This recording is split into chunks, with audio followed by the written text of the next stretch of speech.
the next president of the United States, Hillary Clinton.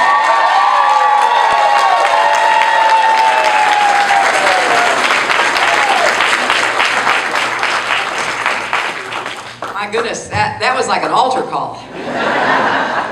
I am so pleased to be here, and you know, we had to, I was told driving in from the airport, move this event to a bigger place, and I thank all of you way back there in the back.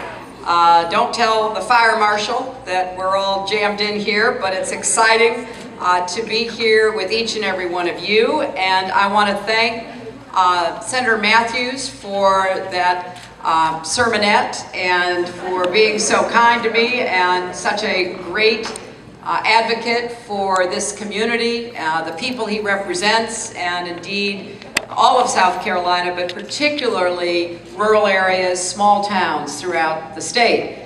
As I was driving from the airport, I saw a water tower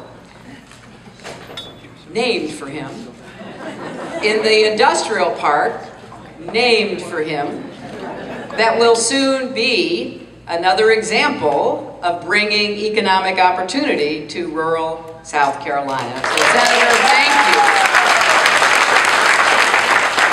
I want to acknowledge everyone in the crowd, but a few people in particular. It's going to be exciting for me to talk with my colleagues up here and then to have questions from any of you. Let me acknowledge the mayor of Santee, Mayor Hilliard. Thank you so much for being here.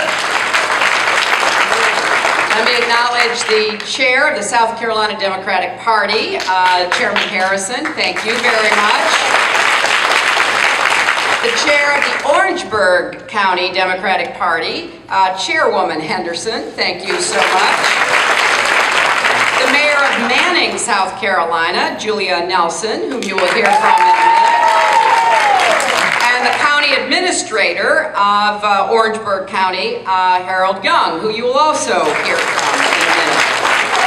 I am grateful to have these elected and political leaders with me because I am absolutely convinced that it's going to take all of us to continue the work that President Obama has begun, to build on the work that both he and my husband, the other two-term Democratic president, did.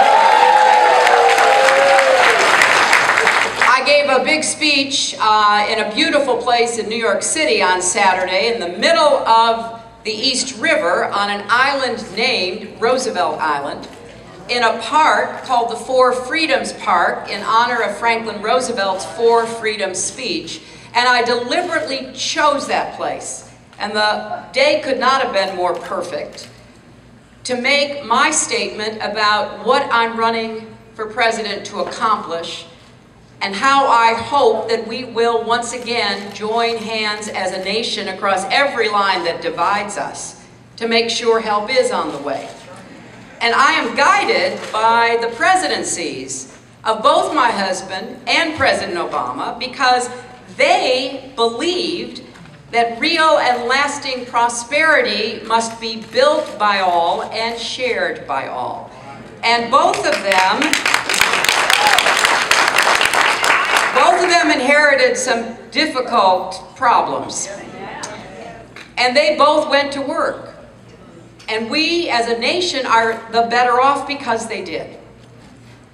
What they understood and what I believe so strongly in is America's basic bargain. If you do your part, you ought to be able to get ahead. It doesn't matter whether you're living in New York City or in Orangeburg County.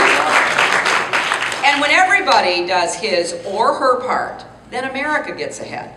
That's what I was raised to believe. That's what I understand to be the basic bargain of our country. But you know as well as I do that today a lot of people are not sure about that. Now it's not 1941 or 1993 or even 2009. We face new challenges in our economy and our democracy.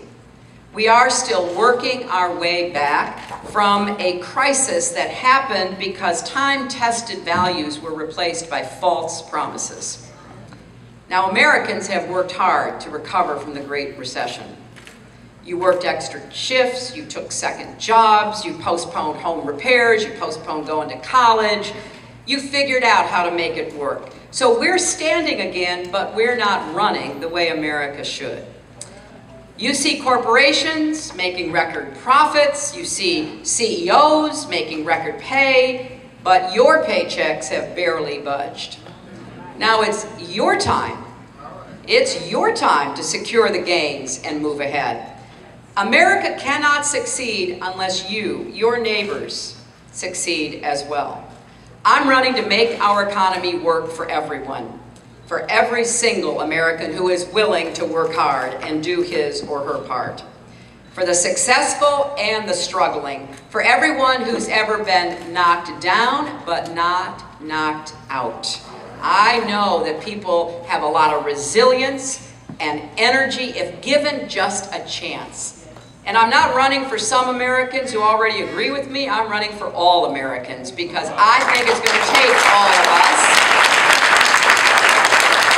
And that's really what brings me here to South Carolina, because South Carolina's economy is starting to grow again. Unemployment is beginning to decline, but 55% of all children in this state under the age of 8 live in poverty.